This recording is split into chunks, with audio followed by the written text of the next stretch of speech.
The ordinary idea which we all have before we become Christians is this. We take as the starting point our ordinary self with its various desires and interests. We then admit that something else, call it morality or decent behavior or the good of society, has claims on this self, claims which interfere with its own desires. What we mean by being good is giving in to those claims. Some of the things the ordinary self wanted to do turn out to be what we call wrong. Well, we must give them up. Other things turn out to be what we call right. Well, we shall have to do them. But we are hoping all the time that when all the demands have been met, the poor natural self will still have some chance and some time to get on with its own life and do what it likes. In fact, we are very like an honest man, paying his taxes.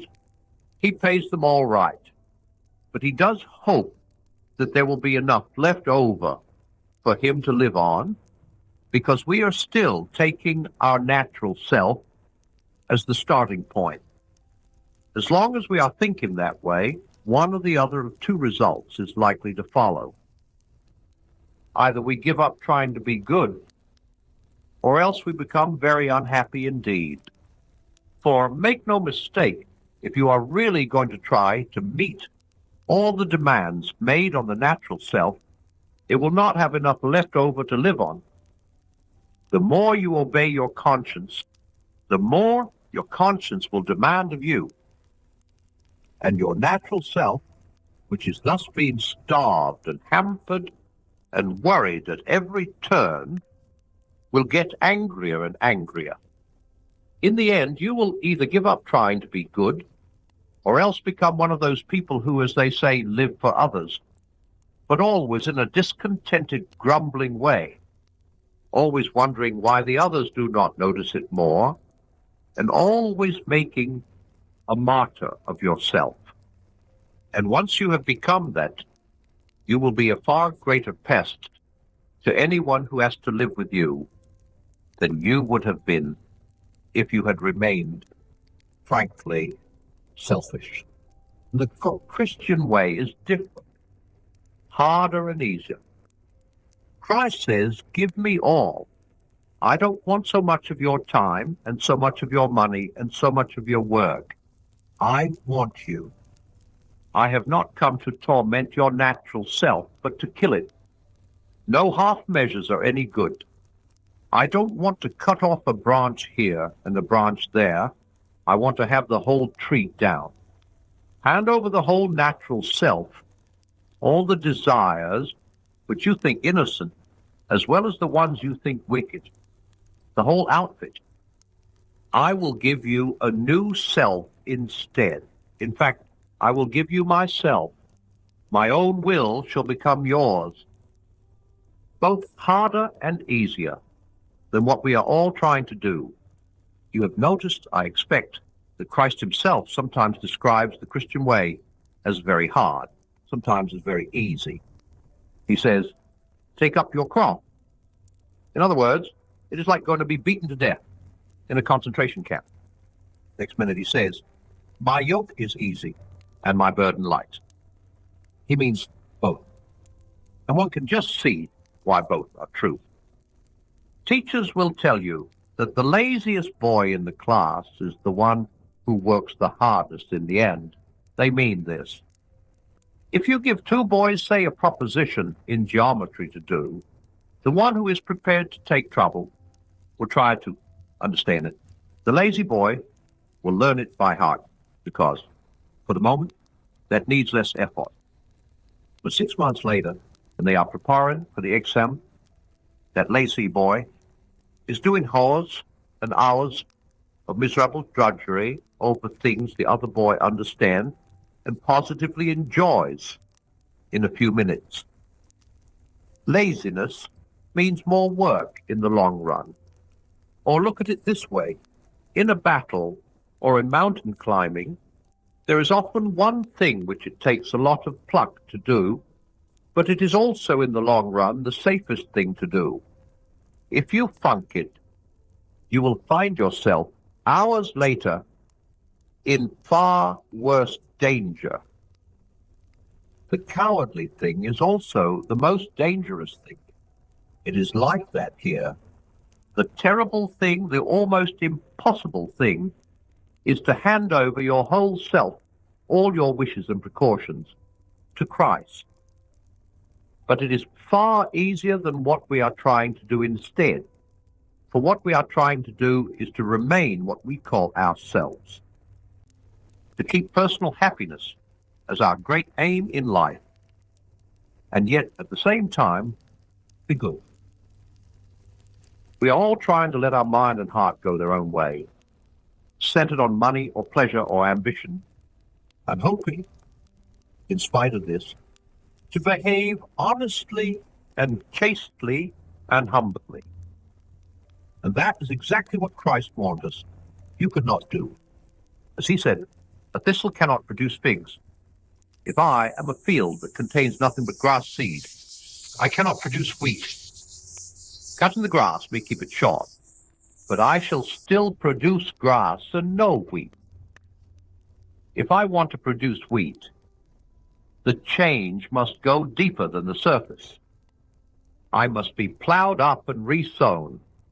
That is why the real problem of the Christian life comes where people do not usually look for it. It comes the very moment you wake up each morning. All your wishes and hope for the day rush at you like wild animals. And the first job each morning consists simply in shoving them all back, listening to that other voice, taking that other point of view, letting that other larger, stronger, quieter life come flowing in. And so on all day, standing back from all your natural fussings and frettings, coming in out of the wind.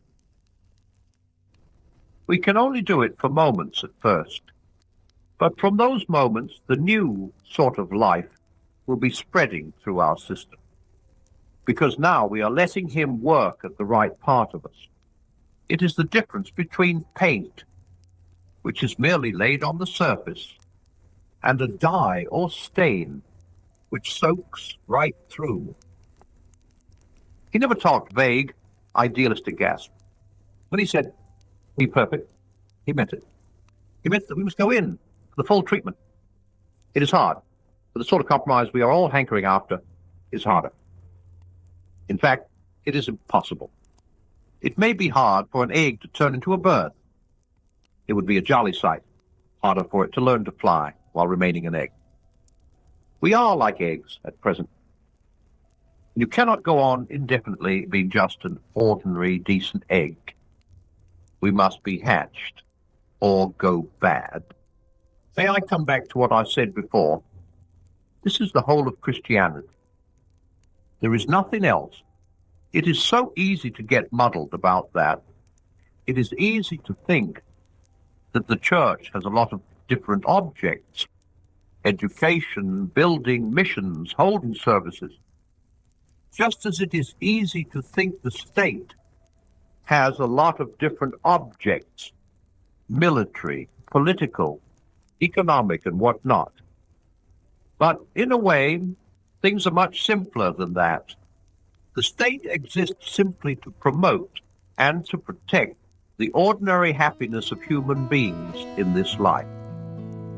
A husband and wife chatting over a fire, a couple of friends having a game of darts in a pub, a man reading a book in his own room or digging in his own garden.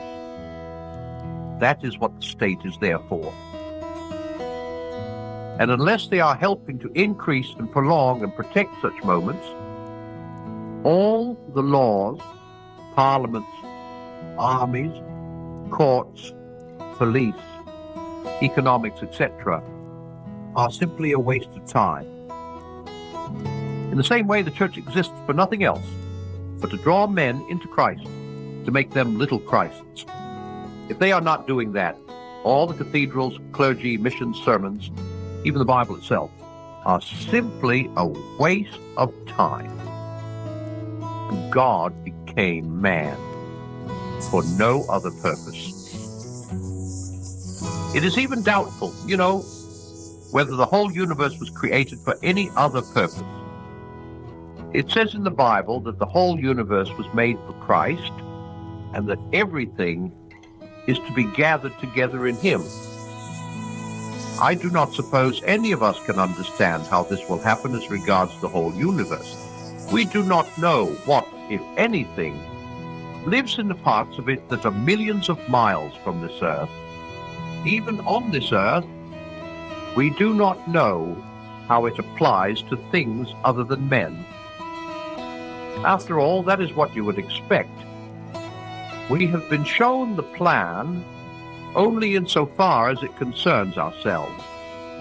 What we have been told is how we can be drawn into Christ, can become part of that wonderful present which the young prince of the universe wants to offer his Father, that present which is himself, and therefore us in him.